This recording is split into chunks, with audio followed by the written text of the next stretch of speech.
Durante os anos 30, em meio a um cenário de marcada polarização política, acentuada crise econômica e pesada incerteza por uma guerra que estava cada vez mais próxima, o continente europeu é testemunha do surgimento de diversas ideologias, de todas as tendências, a maioria delas com as mesmas promessas de acabar com todos os males nacionais e de dar esperança mais uma vez ao atormentado povo europeu. No entanto, de toda essa amálgama de partidos e agrupações políticas, se destacará o chamado movimento rexista, liderado por um jovem jornalista chamado Leão Degrelle, que, influenciado por ideologias que iam desde o catolicismo conservador até o nacional-socialismo alemão, se insere na onda de transformações políticas que desafiaram a ordem estabelecida naquele momento.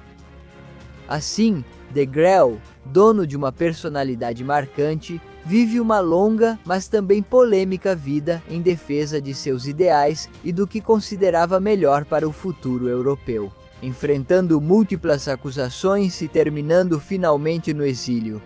Acompanhe-nos hoje para conhecer sua história singular. Meu nome é Alejandro Andrade, isto é a Nova Enciclopédia, e antes de começar a história de hoje, quero convidá-los a apoiar nosso canal. Se vocês gostam do nosso conteúdo, inscrevam-se, deixem um like neste vídeo, ativem o sininho de notificações e compartilhem com quem gosta. Aprender sobre história. Também convido vocês a nos seguirem no Instagram, onde compartilhamos conteúdo exclusivo e prévias de novos documentários. E por fim, vocês podem deixar suas opiniões e reflexões na caixa de comentários. Sempre lemos e levamos em consideração suas sugestões para futuras pesquisas. E agora sim, sem mais delongas, vamos começar com a história de hoje.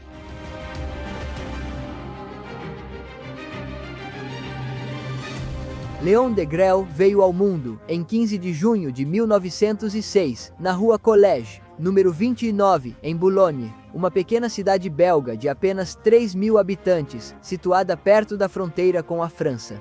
A família Degrelle era de classe média e havia fugido da França por causa das políticas anticlericais do regime da Terceira República Francesa. O pai, Édouard Degrelle, de origem francesa, trabalhava como cervejeiro e havia sido deputado permanente daquela região, nas fileiras do influente Partido Católico da Bélgica. Essa circunstância fez com que, desde a infância, a luta política fosse uma constante na educação do pequeno Leão. Por sua vez, pelo lado materno, seu avô, Pierre Jules, também havia sido uma figura de destaque, atuando como político e médico em La Roche. Além de ser um fervoroso defensor da cultura e da literatura clássica europeia, foi inclusive membro fundador do jornal L'Avenir du Luxembourg. Anos depois, o jovem Degrelle, aos 18 anos, publicou sua primeira contribuição literária em 2 de novembro de 1925. Durante sua juventude, como muitos outros rapazes belgas de sua época, Degrelle cursa os estudos primários e secundários em instituições jesuítas, para posteriormente estudar na Universidade Católica de Lovaina. Durante esse período, Degrelle entra em contato com o que há de mais seleto na intelectualidade católica da época, sendo influenciado ideologicamente por figuras como o pensador francês Charles Maurras.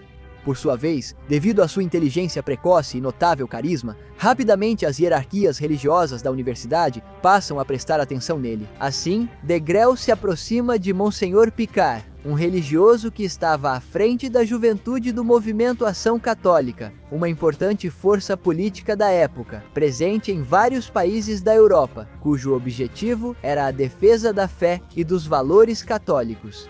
Diante dos regimes anticlericais de cada um desses países, como França, Espanha, Itália, Alemanha e a própria Bélgica, onde atuavam, a proximidade com essas ideias lhe proporciona uma visão privilegiada das dinâmicas de poder e organização dentro das estruturas católicas belgas. Um dado extremamente importante desse período inicial de Leão é sua conhecida viagem ao México como correspondente do jornal Christus Rex. para cobrir, sob uma identidade dupla, a chamada Guerra Cristera, ocorrida entre 1926 e 1929. Esse foi um conflito entre o chamado Exército Cristero, apoiado pela Santa Sé, e o governo mexicano de Plutarco. Elias Calles, apoiado pelos Estados Unidos da América, devido às restrições impostas pelo governo à Igreja e à religião católica, que por ser praticada pela imensa maioria da população, gerou uma reação rápida. Um descontentamento que resultou em uma guerra civil que chamou a atenção do mundo inteiro, inclusive dos católicos belgas durante o conflito de Grelle, que por seu pensamento fortemente católico, colaboraram fervorosamente com o lado cristero. Fatos como o grito de guerra dos cristeros, que era Viva Cristo Rei e Santa Maria de Guadalupe, e como presença, a captura e execução de vários deles impacta profundamente de Grelle, revelando uma conexão com movimentos de fervor religioso e militante que ressoarão em sua própria trajetória política. Graças a todas essas experiências, León escreverá alguns anos depois um livro chamado Minhas Andanças no México, onde relata as vivências. Como a visita às cidades onde havia maior conflito, a participação em várias cerimônias religiosas clandestinas e até mesmo como conseguiu se infiltrar em comícios do governo de Elias Calles. Depois de um longo tempo no México, em 1934, ele retorna à sua Bélgica natal, trazendo consigo cerca de 75 quilos de arquivos para documentar a história do que aconteceu com os fiéis católicos mexicanos. León, trajetória própria. Todas essas experiências de luta política precoce e conflito serão a motivação para que León crie seu próprio grupo político e assim dê seus primeiros passos na militância ativa. Europa.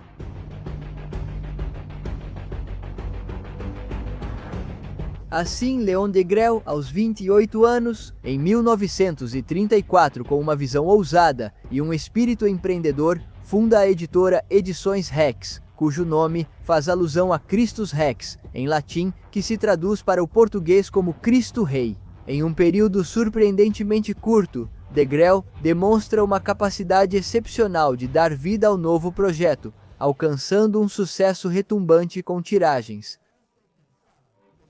Esse triunfo é mais que uma conquista editorial, é sinal de ambição maior. A editora, que publicava um jornal com o mesmo nome, se ergue como a tribuna, a partir da qual de Grelle, eletrizado por sua experiência no México, começa a mobilizar e simpatizar com as forças latentes no Partido Católico Belga, buscando um compromisso mais decidido com os ideais desse partido. No entanto, no ano seguinte à sua chegada, ou seja, 1935, ocorre um fato que marca um antes e um depois na vida do nosso protagonista. A energia e o zelo de Grelle, junto com a crescente onda de jovens que se identificavam como rexistas, exigem uma renovação profunda dentro do Partido Católico Belga. Uma mudança que se traduzisse em um maior compromisso social, que rompesse com as linhas tradicionais e um pouco imóveis do partido. Convencido de que a reforma interna era possível, de Grelle comparece ao Congresso do Partido Católico na cidade de Courtrai, no noroeste do país, em 2 de novembro de 1935, acompanhado de 300 jovens rexistas. Sua intenção é, de forma audaciosa, denunciar dali a situação do partido e, em particular, a figura de um dirigente corrupto dentro dele. Embora lhe neguem a palavra, de Grelle toma a tribuna e seu discurso inflamado incendeia os jovens presentes contra a liderança do partido. Este é um ponto sem retorno, um momento decisivo em que de Grelle compreende que, apesar do espírito reformista, a colaboração com a chamada direita burguesa do partido não era o caminho para a verdadeira transformação que ele almejava. Rompendo assim com o Partido Católico Belga, esse fato, conhecido como o Golpe de Courtrai, é visto como o início do chamado movimento rexista, assim chamado por causa da editora e do jornal de onde de Grelle havia levantado sua voz. 3 semanas depois, chega uma resposta a esses acontecimentos por parte do cardeal belga, Joseph Van Roy. Resposta que é um desafio aberto contra os rexistas, pois decreta a proibição da participação de sacerdotes nas atividades do movimento rexista e insta a deter sua ascensão. Essa situação, longe de desanimar Degrelle, estimula seu espírito combativo e o faz refinar seu movimento político. E imediatamente após o golpe de Courtrai, Degrelle organiza seus colaboradores mais próximos com uma determinação férrea. Assim, por exemplo, Victor Matisse dá forma aos chamados quadros de propaganda, enquanto Jean Denis e José Estrel elaboram os programas e fundamentos doutrinários do movimento, lançando as bases de uma visão clara para o futuro da Bélgica sob a ótica rexista. Assim, toda a máquina do nascente movimento entra em funcionamento. Um grupo de jovens com pouco mais de 20 anos estabelece a meta de criar um partido político contra a corrente, um verdadeiro desafio que eles abraçam com entusiasmo. Nesse sentido, diante da impossibilidade de continuar no Partido Católico devido ao seu espírito reformista, a ruptura definitiva entre o Partido Católico e Degrelle e seus seguidores se formaliza em 21 de 1936, quando nasce oficialmente o Partido Rex, ou Partido Rexista.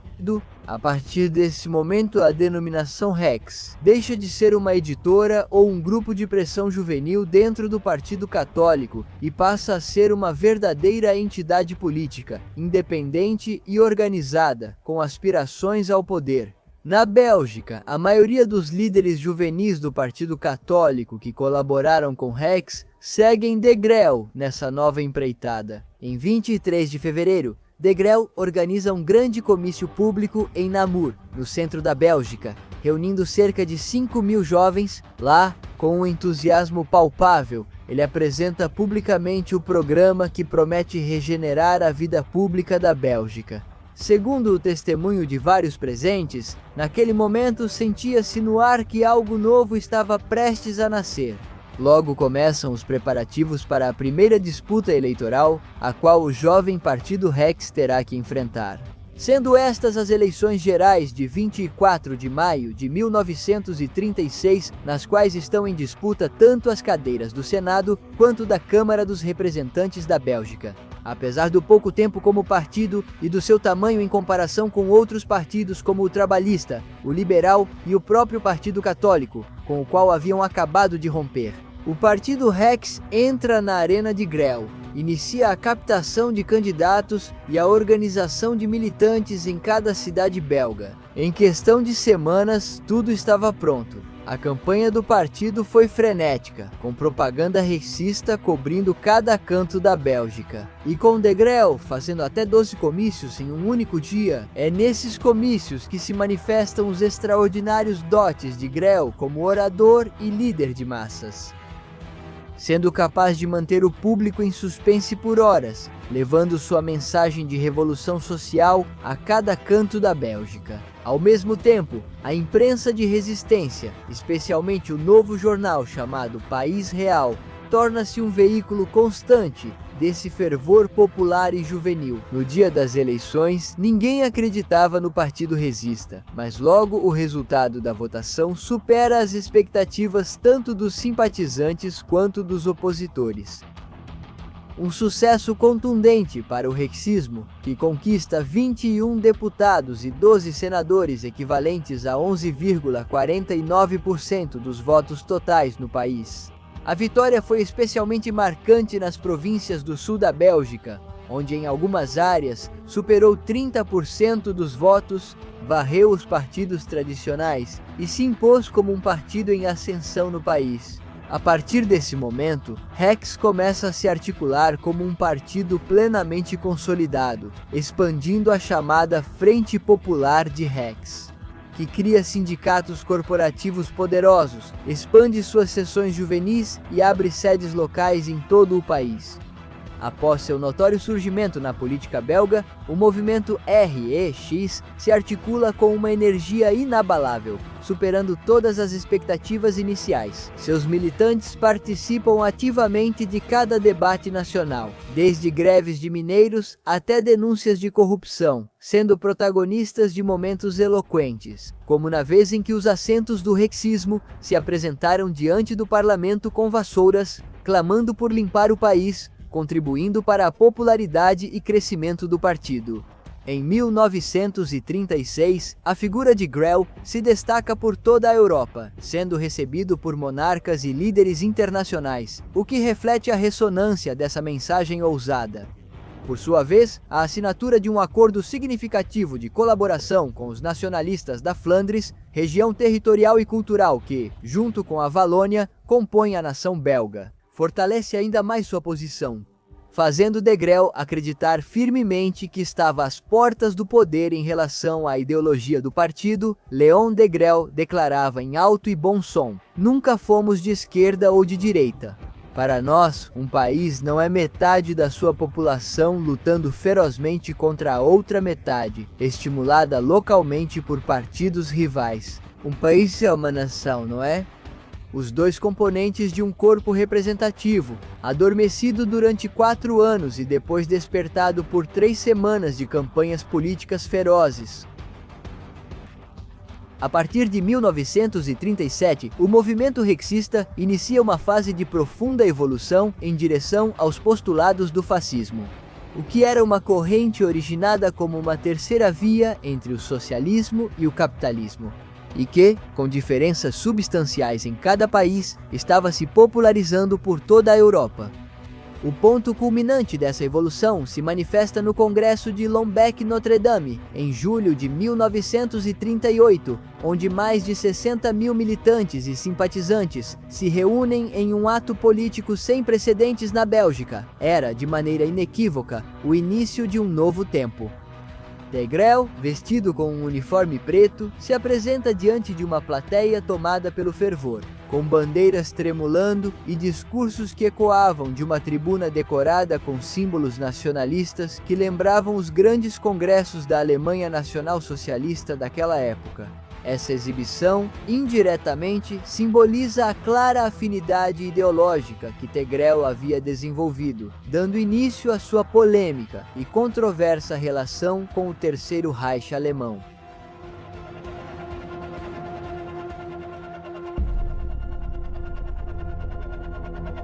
Após uma longa trajetória e atividade política durante os anos 20, o político e veterano de guerra Adolf Hitler consolida sua ascensão, e o de seu partido, chamado Partido Nacional Socialista dos Trabalhadores Alemães, ao se tornar o chefe de governo da Alemanha em 30 de janeiro de 1933, iniciando o que ficou conhecido como o Terceiro Reich. Sobre a ascensão ao poder de Adolf Hitler, temos um vídeo fascinante em nosso canal que convidamos vocês a assistir, pois contamos sem nuances a história daquele processo singular. Voltando a de Grell, ele busca se aliar com outros movimentos europeus da chamada terceira posição para conseguir o que ele considerava uma alternativa melhor para o futuro do continente. Diferente das dicotomias tradicionais, como esquerda e direita, liberais e conservadores, e capitalistas e socialistas. Assim, fascinado também pela rápida ascensão dos nacionalsocialistas, de Grell vai se aproximando desse partido. Essa aproximação, com opiniões a favor e contra, não é vista pela maioria de seus seguidores como uma renúncia de princípios, mas sim como uma evolução natural. Um avanço em posições sociais e em visões políticas do mundo daquela época. Nesse sentido, de Grell inicia, por exemplo, o do Partido Rexista, um componente crítico em relação ao conceito da religião judaica e das comunidades judaicas na Europa. Uma posição ideológica que, no contexto da época, já estava sendo fervorosamente promovida pelo regime nacional-socialista alemão.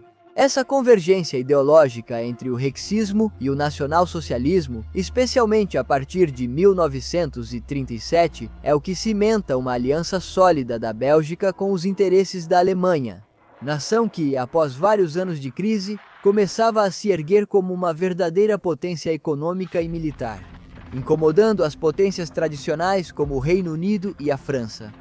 Por sua vez, para o rexismo, essa proximidade com a Alemanha não representava apenas um simples apoio ideológico, mas também se traduzia em uma ajuda financeira e logística crucial por parte do Terceiro Reich.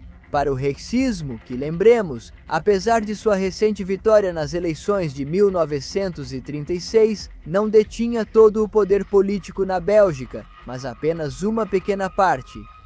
No entanto, é importante ressaltar que o nacional-socialismo não era o único movimento de terceira posição com o qual o rexismo mantinha uma relação estreita. Pois, como mencionamos nessa mesma época, vários movimentos nacionalistas surgiam por toda a Europa, para materializar o que eles sentiam e entendiam como a construção da Europa das Pátrias Unidas. Uma nova era para o continente que desafiava a ordem pré-estabelecida e que eles viam como o caminho para a regeneração e o esplendor do futuro da Europa. Nesse sentido, De Grelle também mantém relação com a falange espanhola da Hermandade de Nuestra Senhora, o falecido José Antônio, primo de Rivera, com o Partido Nacional Fascista de Benito Mussolini e com a Guarda de Ferro de Cornélio Codreanu. No entanto, voltando ao Terceiro Reich, enquanto tudo isso acontece, logo ocorre um dos acontecimentos mais cruciais, não apenas no caminho de Grelle e do rexismo, mas de toda a Europa, que é o início da Segunda Guerra Mundial. Em 1º de setembro de 1939, quando a Alemanha invade a Polônia, desencadeando o que, a longo prazo, será um dos conflitos mais sangrentos de toda a história humana. Pouco tempo depois, em 10 de maio de 1940, os alemães iniciam a invasão da Bélgica, nação que, no entanto, havia se declarado neutra no conflito mundial. Até então, a Bélgica possuía uma monarquia constitucional parlamentar, presidida pelo rei Leopoldo III, que era uma figura um pouco mais simbólica, com poder limitado, e pelo primeiro-ministro Hubert Pierlot, eleito pelo parlamento e em quem repousava o poder executivo. No entanto, ao iniciarem-se as operações alemãs, pouca foi a resistência que o fraco exército belga pôde oferecer contra o poderoso exército alemão, razão pela qual o país acabou sendo definitivamente ocupado pelos alemães. Em 28 de maio de 1940, nesse mesmo dia, o rei Leopoldo III capitula diante dos alemães, e a administração do território da Bélgica fica sob a autoridade militar direta das Forças Armadas da Alemanha, com a assistência da administração pública belga, que opta por uma cooperação limitada para minimizar os danos nesse sentido, com uma Bélgica totalmente ocupada, no contexto da aliança entre o Terceiro Reich e o Partido Rexista. E após a chamada Operação Barbarossa de 22 de junho de 1941, com a qual a Alemanha inicia a invasão da União Soviética, são criadas duas unidades militares belgas conhecidas como a Legião Valona, inicialmente vinculada ao exército alemão e depois às SS, e a Legião Flandres, que permaneceu sempre vinculada às SS. Essas legiões, que chegaram a reunir entre 15.000 e 18.000 voluntários belgas, tinham como principal objetivo prestar todo tipo de apoio ao exército alemão na chamada Frente Oriental, freando o avanço das tropas soviéticas. De Grelle, que era o rosto visível da relação entre o Terceiro Reich e o rexismo, se destaca notavelmente na Legião Valona, embora não tivesse experiência militar prévia. Ele se alista inicialmente como cabo, e logo vai ascendendo graças aos seus méritos em combate. Assim, ele é nomeado tenente após receber a Cruz de Ferro em 1942, e quando a Legião Valona se transforma em brigada de assalto vinculada às SS. Em 1943, De Grelle alcança o posto de comandante, chegando a exercer formalmente o comando direto de uma unidade militar.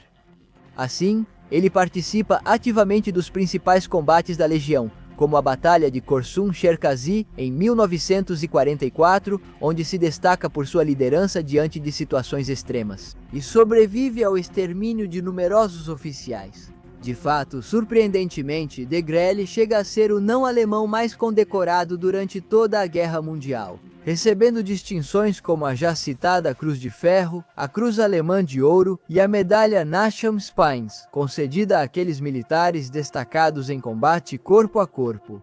O compromisso pessoal de Greely na linha de frente e sua dedicação extraordinária à sua causa não passam despercebidos pela cúpula do Terceiro Reich, pois logo desenvolve uma relação pessoal e uma profunda admiração por Adolf Hitler, que uma vez, ao condecorá-lo, disse: "Se eu tivesse um filho, gostaria que fosse como você."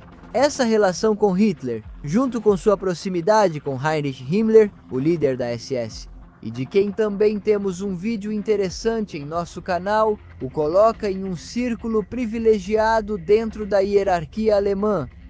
Essas interações pessoais não só lhe deram apoio e reconhecimento, mas também solidificaram sua convicção de que estava no caminho certo, segundo suas próprias palavras.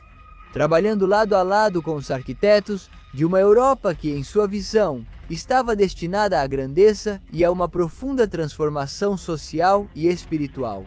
Para de Grael, esses anos de combate foram a síntese de uma etapa de intensa dedicação e fé inabalável, o que ele considerava como a construção de um futuro melhor para todo o continente europeu. Uma fase que logo terminaria, para a tristeza de Grael e seus colegas legionários. Adeus!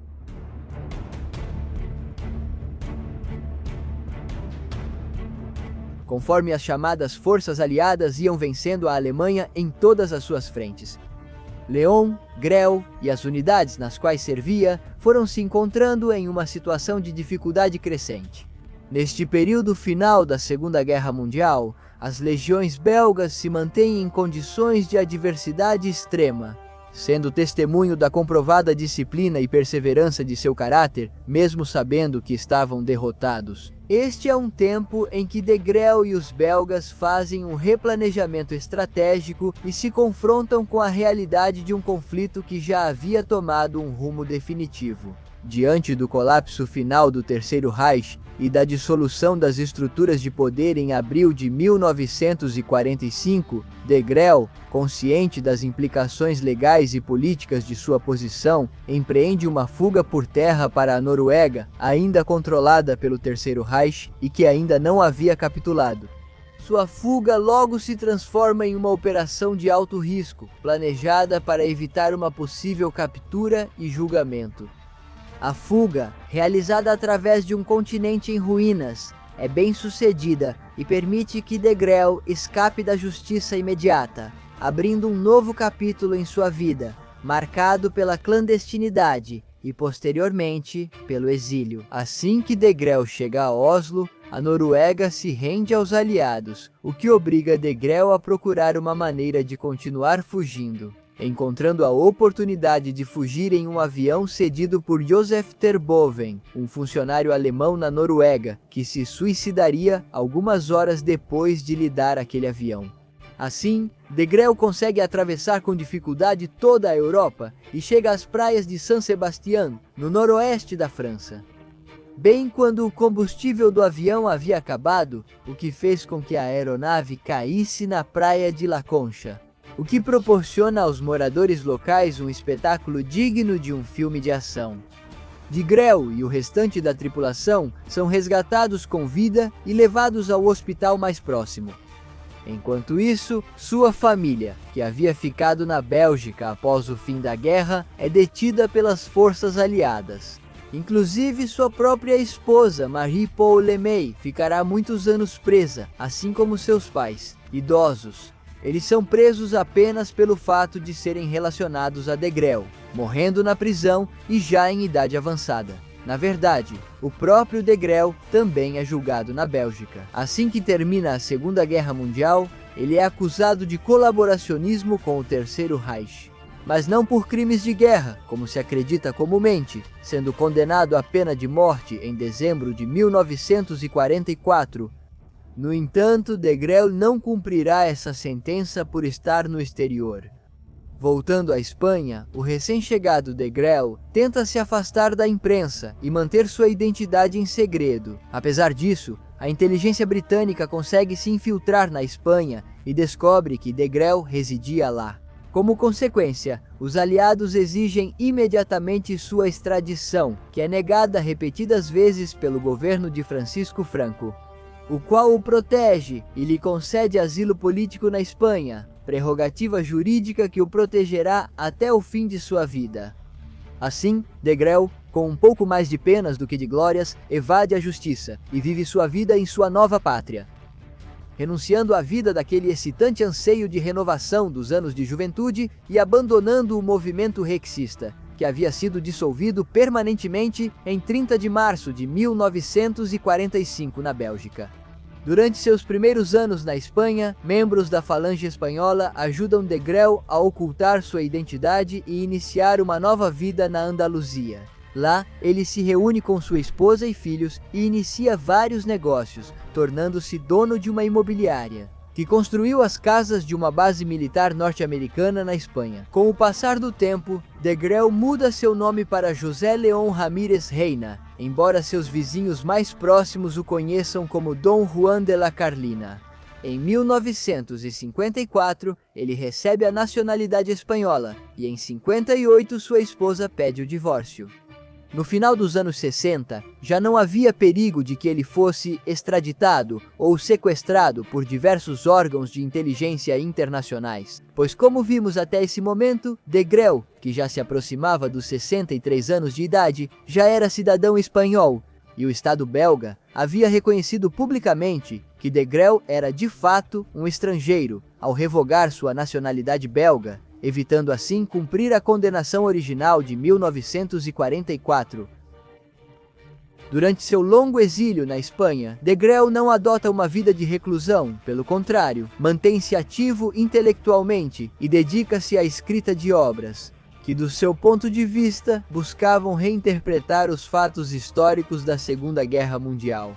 É nesse período que Degrelle se torna uma figura proeminente na promoção do chamado negacionismo, postura que nega, com seus respectivos argumentos, vários dos atos mais polêmicos atribuídos ao Terceiro Reich durante a Segunda Guerra Mundial. Dessa forma, Degrelle publica e divulga teses que desafiam a narrativa estabelecida pelos vencedores sobre os crimes de guerra cometidos pela Alemanha, focando-se em apresentar uma versão alternativa da história. De modo geral, o exílio espanhol se torna um centro de encontro para diversas personalidades e grupos que compartilhavam ou simpatizavam com ideologias ligadas ao nacionalsocialismo e à terceira posição do pós-guerra. Nesse sentido, Degrelle estabelece e mantém laços estreitos com essas personalidades, sendo uma figura central na articulação desse pensamento revisionista sobre os acontecimentos da Segunda Guerra Mundial. Um exemplo destacado dessas conexões foi sua relação próxima com o Círculo Espanhol de Amigos da Europa, conhecido pela sigla CEDAD, fundado em 1966. Muito em breve, a CEDAD se torna a segunda maior organização nacional socialista da história, depois do próprio e extinto Partido Nacional Socialista dos Trabalhadores Alemães, dedicando-se à divulgação dessas ideias e encontrando em Degrelle um orador e referência carismática. Essa interação permite que Degrelle continue influenciando a esfera ideológica da terceira posição, apesar de seu isolamento político formal. No entanto, a presença de Degrelle na Espanha não se limita à escrita ou a artigos restritos. Através de suas publicações e de seus contatos, ele exerce uma influência considerável sobre as novas gerações e figuras que se interessam por essas correntes de pensamento. Um caso notável foi sua relação com Pedro Varela, um editor de livros, presidente da CEDAD e dono da que foi a Livraria Europa, a qual se tornou um difusor-chave de suas obras e das ideias associadas ao revisionismo histórico e ao nacionalsocialismo, até seu fechamento por ordem judicial, no ano de 2016. Voltando a Degrelle, ao longo de quase 5 décadas na Espanha, ele não cessou sua atividade de propaganda, apesar das condenações e do ostracismo internacional. Consegue manter uma rede de publicações e contatos que lhe permitiram continuar difundindo suas ideias. Mesmo após a morte do general Francisco Franco, em 1975, e o retorno da democracia partidária, em 78 a Deus,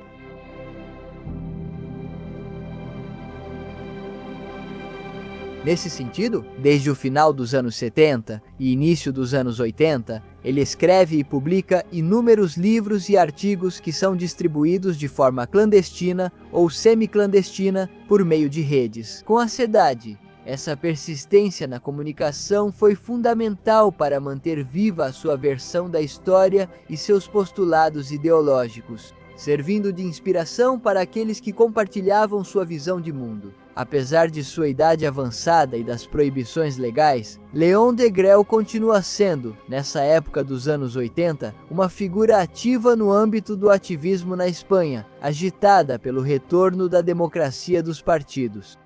Participa de comícios, conferências e diversas atividades públicas que lhe permitem conectar-se diretamente com novos seguidores e simpatizantes.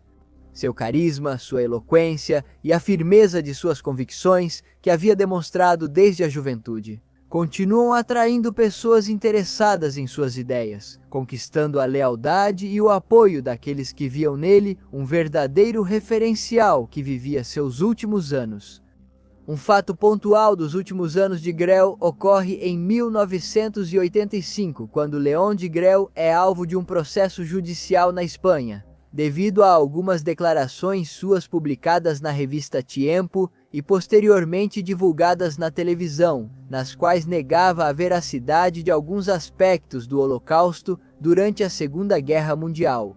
A ação foi movida por Violeta Friedman, uma pessoa praticante da religião judaica e de nacionalidade romena. Inicialmente, as instâncias judiciais decidiram a favor de Degrelle, amparando-se no direito à liberdade de expressão. No entanto, devido à polêmica do assunto, o caso chega ao Tribunal Constitucional da Espanha, que emite uma conclusão significativa. O tribunal determina que, embora a liberdade de expressão possa amparar a publicação de falsidades ou distorções de fatos históricos, neste caso em particular, as afirmações de Degrelle constituíam uma grave ofensa à dignidade das vítimas e dos afetados. Em consequência, o tribunal condena Degrelle a pagar uma multa econômica considerável. No entanto, essa condenação não impede que Degrelle continue mantendo uma presença pública em certos círculos, como o SEDAD, pois ele continua aparecendo em encontros de grupos ultranacionalistas por toda a Europa, sendo até mesmo o convidado de honra em uma concentração organizada em Madrid pelo SEDAD, em comemoração ao centenário do nascimento de Adolf Hitler, celebrado em 20 de abril de 1989.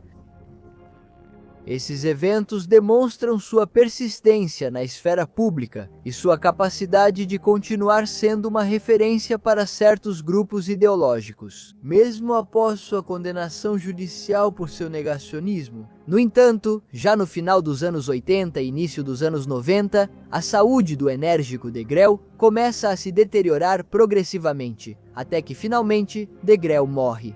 Em 31 de março de 1994, às 11h30 da noite, devido a uma parada cardíaca causada por um edema agudo de pulmão. Sua última morada foi uma clínica particular na cidade de Málaga. Após sua morte, seus amigos, camaradas e familiares organizaram missas, funerais e homenagens em Madrid e Barcelona.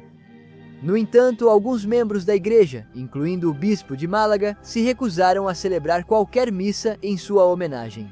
Apesar de ter sido durante toda a sua vida um católico praticante fiel e fervoroso, a figura de Léon Degrelle se destaca como um capítulo complexo e controverso na história do século XX, marcado por sua inabalável adesão a uma visão bastante particular e alternativa do mundo. Desde seu enérgico ativismo juvenil até seu papel na colaboração e seu prolongado exílio.